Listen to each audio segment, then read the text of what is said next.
السلام علیکم ورحمۃ اللہ وبرکاتہ۔ اعوذ باللہ من الشیطان الرجیم، بسم اللہ الرحمن الرحیم۔ رب اشرح لی صدری ویسر لی امری واحلل عقدۃ من لسانی یفقہوا قولی، رب زدنی علما، اللہم فقہنا فی الدین، آمین۔ کیا حال ہیں آپ سب کے؟ امید کرتی ہوں بالکل خیریت سے ہوں گے۔ اللہ سبحانہ تعالیٰ آپ سب کو اپنی حفظ و امان میں رکھے، آمین۔ آج ہمارا ٹاپک ہے مسائل متفرقۃ، متفرق مسائل۔ پہلی حدیث ہے، حکومت زکوٰۃ لے لے تو آدمی فرض سے بری ذمہ ہو جاتا ہے۔ عن انس بن مالک رضی اللہ عنہ انہ قال اتى رجل من بني تميم إلى رسول الله صلى الله عليه وسلم فقال إذا أديت الزكاة إلى رسولك فقد برئت منها إلى الله ورسوله، فقال رسول الله صلى الله عليه وسلم نعم إذا أديتها إلى رسولي فقد برئت منها فلك أجرها وإثمها علی من بدلها، رواہ احمد۔ حضرت انس رضی اللہ عنہ سے روایت ہے کہ ایک آدمی نے رسول اللہ صلی اللہ علیہ وسلم سے کہا، جب میں زکوٰۃ آپ کے قاصد کو دے دوں تو کیا میں اللہ تعالیٰ اور اس کے رسول صلی اللہ علیہ وسلم کے ہاں بری ذمہ ہو گیا؟ آپ صلی اللہ علیہ وسلم نے فرمایا، ہاں، جب تو نے مجھے ادا کر دیا، یعنی میرے بھیجے ہوئے بندے کو دے دی زکوٰۃ، تو اللہ اور اس کے رسول صلی اللہ علیہ وسلم کے ہاں بری ذمہ ہو گیا، تجھے اس کا اجر ملے گا، اور جو اس میں ناجائز تصرف کرے گا اس کو گناہ ہوگا۔ اسے احمد نے روایت کیا ہے۔ اس حدیث سے ہمیں ایک تو یہ بات پتہ چلتی ہے کہ جب بینک زکوٰۃ کاٹ لے تو پھر ہمیں زکوٰۃ ادا نہیں کرنی، وہ ادا ہو جائے گی، اور اگر ہم زکوٰۃ دیں اور بعد میں ہمیں کوئی ایسی ویسی بات سننے کو ملے تو ہمیں شک نہیں کرنا چاہیے۔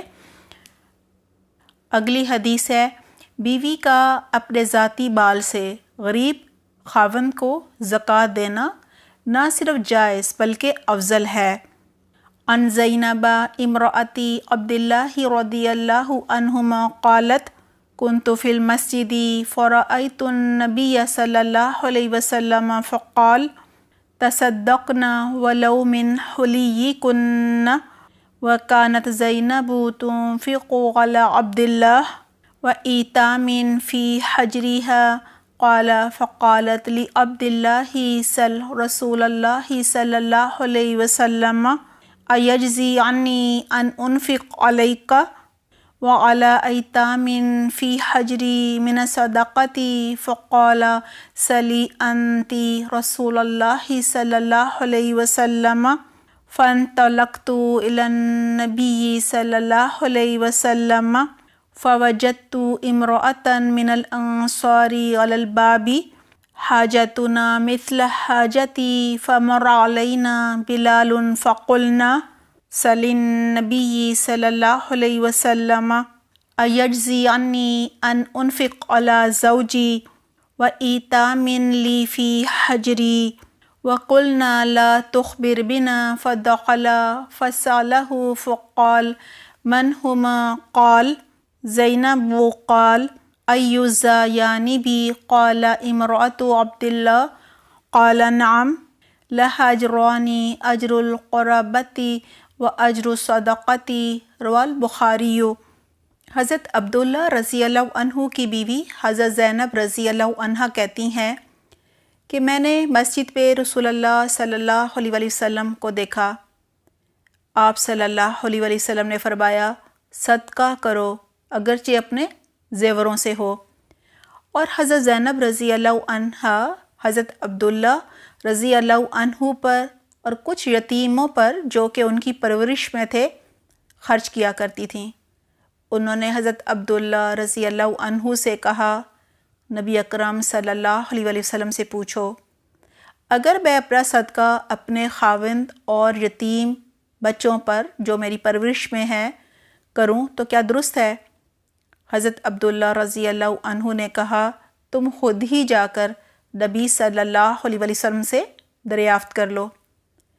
آخر حضرت زینب رضی اللہ عنہا آپ صلی اللہ علیہ وسلم کے پاس آئیں۔ وہاں ایک انصاری عورت کو دروازے پر پایا، وہ بھی میرے جیسا مسئلہ پوچھنے آئی تھی۔ اتنے میں حضرت بلال رضی اللہ عنہ ہمارے سامنے سے نکلے۔ ہم نے ان سے کہا، نبی اکرم صلی اللہ علیہ وسلم سے پوچھو، اگر میں اپنے خاوند اور چند یتیموں کو جو میری پرورش میں ہیں زکوٰۃ دوں تو کیا درست ہے؟ ہم نے کہہ دیا کہ ہمارا نام نہ لینا۔ حضرت بلال رضی اللہ عنہ نے آپ صلی اللہ علیہ وسلم سے عرض کیا کہ دو عورتیں یہ مسئلہ پوچھتی ہیں۔ آپ صلی اللہ علیہ وسلم نے فرمایا، کون سی عورتیں؟ حضرت بلال رضی اللہ عنہ نے کہا، زینب نامی۔ آپ صلی اللہ علیہ وسلم نے فرمایا، کون سی زینب؟ حضرت بلال رضی اللہ عنہ نے کہا، عبداللہ بن مسعود رضی اللہ عنہ کی بیوی۔ آپ صلی اللہ علیہ وسلم نے فرمایا، بے شک درست ہے، اور ان کو دگنا ثواب ملے گا، ایک تو قرابت داری کا اجر اور دوسرا زکوٰۃ کا اجر۔ اس سے بخاری نے روایت کیا ہے۔ یعنی بیوی جو ہے وہ اپنے شوہر پر صدقہ کر سکتی ہے، بچوں پر تو نہیں کر سکتی، لیکن جب شوہر کو دے گی تو وہ پھر کر سکتا ہے، لیکن جو شوہر ہے وہ بیوی کو زکوٰۃ نہیں دے سکتا۔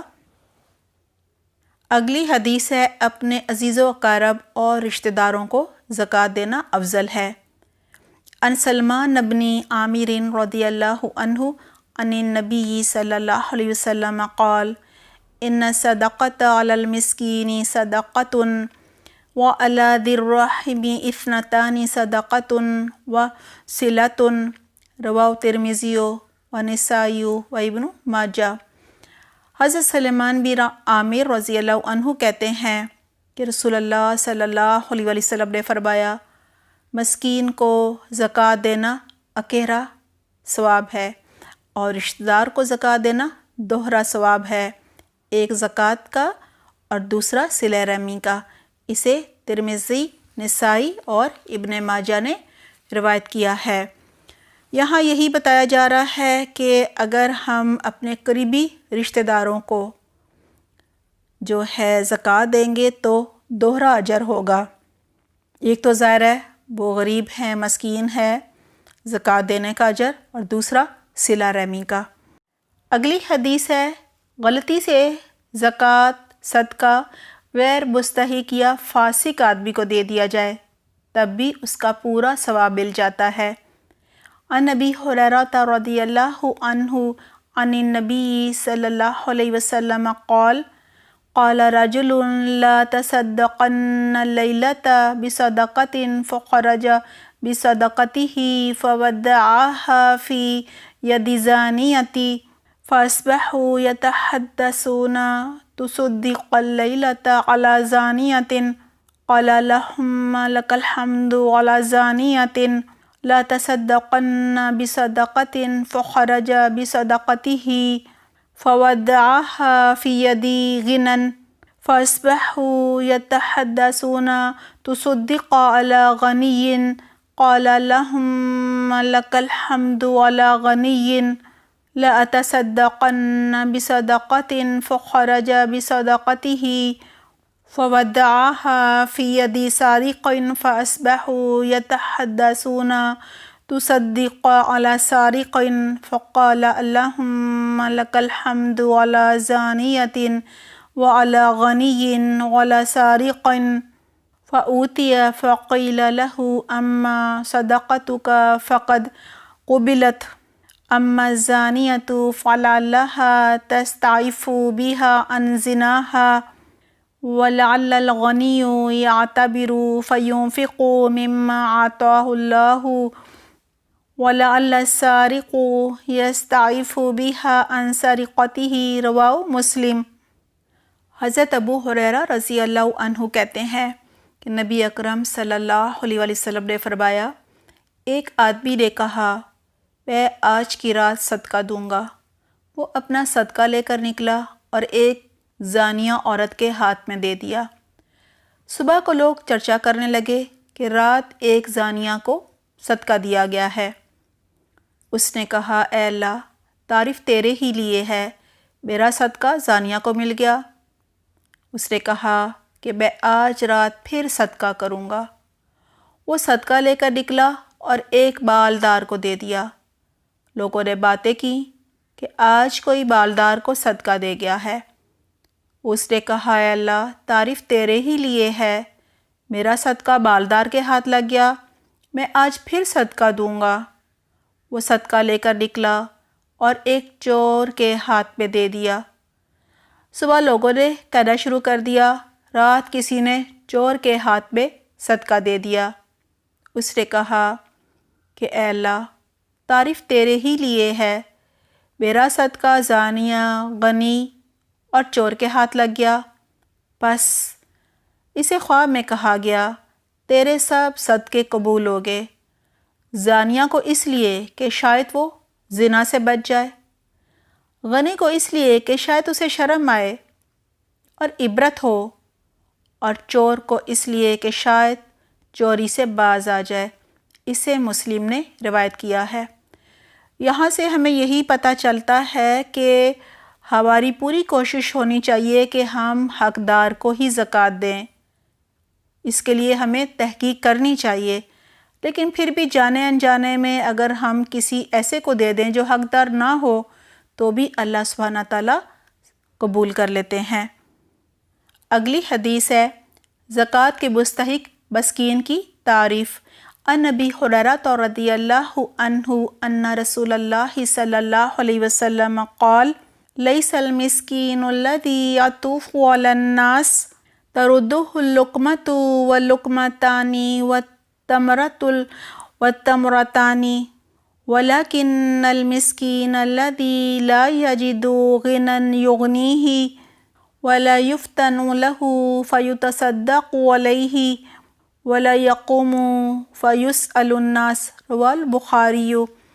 حضرت ابو ہریرہ رضی اللہ عنہ کہتے ہیں، نبی اکرم صلی اللہ علیہ وسلم نے فرمایا، مسکین وہ نہیں جو لوگوں کے پاس گھومتا رہتا ہے، ایک لقمہ یا دو لقمہ، ایک کھجور یا دو کھجور کی خواہش اسے در بدر لیے پھرتی ہے، بلکہ در حقیقت مسکین وہ ہے جس کو اتنی دولت نہیں ملتی جو اسے مانگنے سے بے پرواہ کر دے، نہ ہی کوئی اس کا حال جانتا ہے کہ اسے صدقہ دے، نہ ہی وہ کسی سے سوال کرنے کے لیے نکلتا ہے۔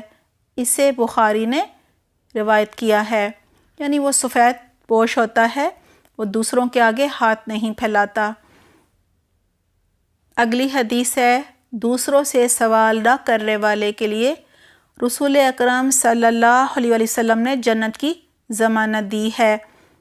عن ثوبان رضی اللہ عنہ قال قال رسول اللہ صلی اللہ علیہ وسلم من یکفل لی ان لا یسأل الناس شیئا فأتکفل له بالجنة فقال ثوبان انا فکان لا یسأل احدا شیئا۔ رواہ ابو داؤد۔ حضرت ثوبان رضی اللہ عنہ کہتے ہیں کہ رسول اکرم صلی اللہ علیہ وسلم نے فرمایا، جو شخص میرے ساتھ عہد کرے کہ لوگوں سے کچھ نہ مانگے گا تو میں اس کے لیے جنت کی ضمانت دیتا ہوں، یعنی جنت کا میں ضامن ہوں۔ حضرت ثوبان رضی اللہ عنہ نے عرض کیا، میں عہد کرتا ہوں۔ چنانچہ حضرت ثوبان رضی اللہ عنہ کسی سے کچھ نہ مانگتے تھے۔ اسے ابو داؤد نے روایت کیا ہے۔ دعا ہے اللہ سبحانہ تعالیٰ ہم سب کو بھی بہترین توفیق عطا فرمائے کہ ہم کبھی کسی کے آگے ہاتھ نہ پھیلائیں۔ اگلی حدیث ہے آل ہاشم کے کسی فرد یا ان کے کسی غلام کو زکوٰۃ وصول کرنے پر عامل مقرر نہیں کرنا چاہیے۔ عن ابی رافع رضی اللہ عنہ عن النبی صلی اللہ علیہ وسلم بعث رجلا على صدقتي من بني مخزوم فقال لي أبي رافع أصحبني فإنك تصيب منها، قال حتى أوتي النبي صلى الله عليه وسلم فأسأله فأتاه فأسأله فقال مولى القوم من أنفسهم وإنا لا تحل لنا صدقة، رواہ ابو داؤد۔ حضرت ابو رافع رضی اللہ عنہ سے روایت ہے کہ نبی اکرم صلی اللہ علیہ وآلہ وسلم نے بنی مخزوم میں سے ایک شخص کو زکوٰۃ وصول کرنے کے لیے بھیجا۔ اس آدمی نے حضرت ابو رافع رضی اللہ عنہ سے کہا تم بھی میرے ساتھ چلو تاکہ تم کو بھی زکوٰۃ میں سے کچھ مل جائے۔ حضرت ابو رافع رضی اللہ عنہ نے کہا اچھا پہلے میں دریافت کر لوں۔ پھر حضرت ابو رافع رضی اللہ عنہ رسول اللہ صلی اللہ علیہ وسلم کے غلام تھے، نبی اکرم صلی اللہ علیہ وسلم کی خدمت میں حاضر ہوئے اور آپ صلی اللہ علیہ وسلم سے مسئلہ پوچھا۔ آپ صلی اللہ علیہ وسلم نے فرمایا قوم کا غلام بھی انہی میں سے ہوتا ہے اور ہمارے لیے صدقہ حلال نہیں۔ اسے ابو داؤد نے روایت کیا ہے۔ یعنی محمد صلی اللہ علیہ وسلم کی آل کا غلام بھی زکوٰۃ نہیں لے سکتا اور نہ ہی عامل مقرر ہو سکتا ہے۔ اگلی حدیث ہے بکروس بالدار پر زکوٰۃ واجب نہیں۔ عن یزید بن خصیفۃ رحمہ اللہ انہ سأل سلیمان بن یسار عن رجل لہ مال وعلیہ دین مثلہ علیہ زکاة فقال لا، رواہ مالک۔ حضرت یزید بن خصیفہ رحمۃ اللہ سے روایت ہے کہ انہوں نے سلیمان بن یسار رضی اللہ عنہ سے سوال کیا کہ ایک آدمی بالدار ہے اور اس پر قرض بھی ہے، کیا اس پر زکوٰۃ ہے؟ انہوں نے کہا نہیں۔ اسے مالک نے روایت کیا ہے۔ یعنی اگر کوئی بالدار آدمی قرضدار ہو جائے تو اسے زکوٰۃ دی جا سکتی ہے۔ یعنی ایسا قرضدار نہ ہو جیسے کہ آج کل ہوتے ہیں کہ بینک سے بہت زیادہ قرض لیا ہوتا ہے اور بہت سارے گھر ہوتے ہیں، گاڑیاں اور ڈھیر ہوتی ہیں اور وہ پھر کہیں جی ہم زکوٰۃ نہیں دے سکتے کیونکہ ہم قرضدار ہیں۔ یعنی اس نے قرض لیا ہو اور قرض اتارنے کے لیے اس کے پاس رقم بھی نہ ہو۔ اگلی حدیث ہے بال زمار، یعنی جس بال کے واپس ملنے کی امید نہ ہو اس کی زکوٰۃ کا حکم۔ عن ایوب ابن ابی تمیمۃ السختیانی رحمہ اللہ ان عمر بن عبد العزیز رحمہ اللہ کتب فی مال قبضۃ بعد الولاۃ ظلما یأمر بردہ الی اہلہ ویؤخذ زکاۃہ لما مضی من السنین ثم قبض بعد ذلک بکتاب ان لا یؤخذ منہ الا زکاۃ واحدۃ فإنہ کان زمار، رواہ مالک۔ حضرت ایوب بن ابی تیمیہ سختیانی رحمہ اللہ سے روایت ہے کہ حضرت عمر بن عبد العزیز رحمہ اللہ نے ایک بال کے سلسلے میں جسے بعض حاکموں نے ظلم سے چھین لیا تھا لکھا کہ بالی کو اس کا بال واپس کریں اور اس میں سے گزرے ہوئے سالوں کی زکوٰۃ وصول کر لیں۔ اس کے بعد پھر خط لکھا کہ اس بال سے گزشتہ تمام سالوں کی زکوٰۃ نہ لی جائے بلکہ صرف ایک دفعہ زکوٰۃ لے لی جائے کیونکہ وہ بال زمار تھا۔ اسے مالک نے روایت کیا ہے۔ اس حدیث سے یہی پتہ چلتا ہے کہ جس بال کے واپس ملنے کا یقین ہو، مثلا قرض یا پرائز بانڈ یا فنڈز وغیرہ، تو اس پر ہر سال زکوٰۃ ادا کرنی واجب ہے۔ لیکن جس بال کے واپس ملنے کی امید ہی نہ ہو، فرض کریں گم گیا، لہٰذا جب وہ ملے تو گزشتہ تمام سالوں کی زکوٰۃ ادا نہیں کرنی ہوگی بلکہ صرف مال زمار کی طرح ایک مرتبہ زکوٰۃ ادا کرنی ہوگی۔ الحمدللہ ہماری زکوٰۃ کے مسائل کی کتاب مکمل ہو گئی ہے۔ اللہ سبحانہ تعالیٰ بہترین طریقے سے عمل کرنے کی اور آگے پہنچانے کی توفیق عطا فرمائے، آپ سب کی کوششیں قبول فرمائے، آمین۔ سبحانک اللہم و بحمدک، نشہد ان لا الہ الا انت، نستغفرک و نتوب الیک۔ والسلام علیکم ورحمۃ اللہ وبرکاتہ۔